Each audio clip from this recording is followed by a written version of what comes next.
प्रणाम मित्रों। तो चलिए हम लोग नागार्जुन जी द्वारा रचित कविता सिंदूर तिलकित भाल को आगे पढ़ते हैं। इसके पूर्व हम लोगों ने पढ़ा था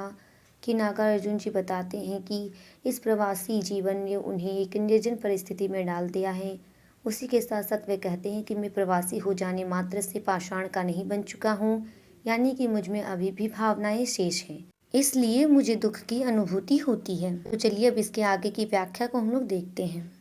कवि लिखते हैं, मैं ना साधारण सचेत जंतु,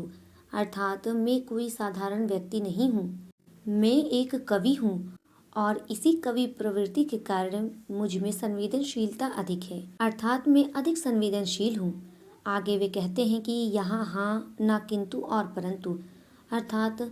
मेरे अंतर मन में अनेक द्वंद्वात्मक विचार है, अर्थात मेरे पास हाँ भी है, ना भी है, किंतु भी है, परंतु भी है, यानी कि मेरे मन में ढेर सारी उलझने हैं। आगे वे लिखते हैं कि यहाँ हर्ष विषाद चिंता क्रोध, यहाँ है सुख दुख का अवबोध,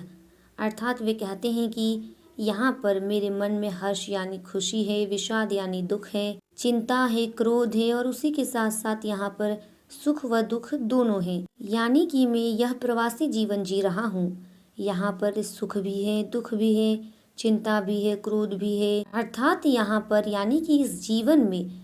सुख और दुख दोनों का समावेश है। आगे वे लिखते हैं कि यहाँ है प्रत्यक्ष और अनुमान, अर्थात यहाँ पर कुछ चीजें प्रत्यक्ष हैं तो कुछ चीजों का अनुमान ही लगाया जा सकता है। अर्थात कवि अपनी पत्नी को याद करते हुए कहते हैं कि यहाँ की जितनी भी जानकारियाँ होती है वह तो प्रत्यक्ष होती हैं, परंतु तुम्हारे विषय में या गांव के विषय में या हमारे घर के लोगों के विषय में जितनी भी जानकारियाँ होती है वह मेरे लिए अनुमानित ही होती है, यानी कि तुम लोग किस स्थिति में हो इसका मैं केवल अनुमान ही लगा सकता हूँ, उसका साक्षात्कार नहीं कर सकता।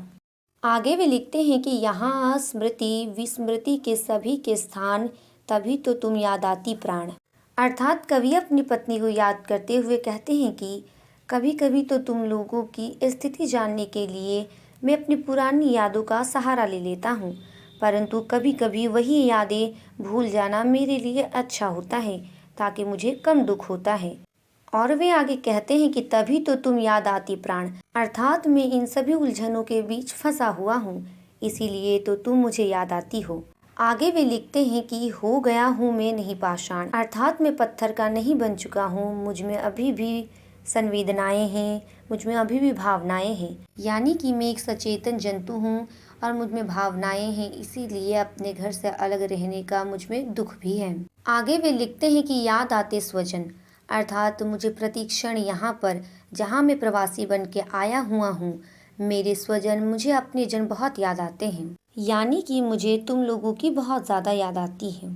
आगे वे कहते हैं कि जिनकी स्नेह से भीगी अमृतमय आँख, अर्थात तुम लोगों की स्नेह से भीगी हुई आंखें मुझे बहुत याद आती हैं। आगे वे लिखते हैं स्मृति विहंगम की कभी थकने ना देगी पाँख, अर्थात तुम लोगों की जो स्नेह रूपी आंसू से भीगी हुई आंखें हैं वह कभी भी मेरी जो स्मृति विहंगम यानी कि याद रूपी जो पक्षी है उसकी पंखों को कभी थकने नहीं देंगी, अर्थात तुम लोगों के स्नेह के कारण मैं तुम लोगों को सदैव याद करता रहता हूँ। अर्थात कवि अपनी पत्नी को और अपने घर के लोगों को जो उनके लिए स्नेह रखते थे सभी लोगों को वे प्रतिक्षण याद करते रहते हैं। इससे आगे की कविता को हम लोग अगले वीडियो में पढ़ेंगे, तब तक के लिए धन्यवाद।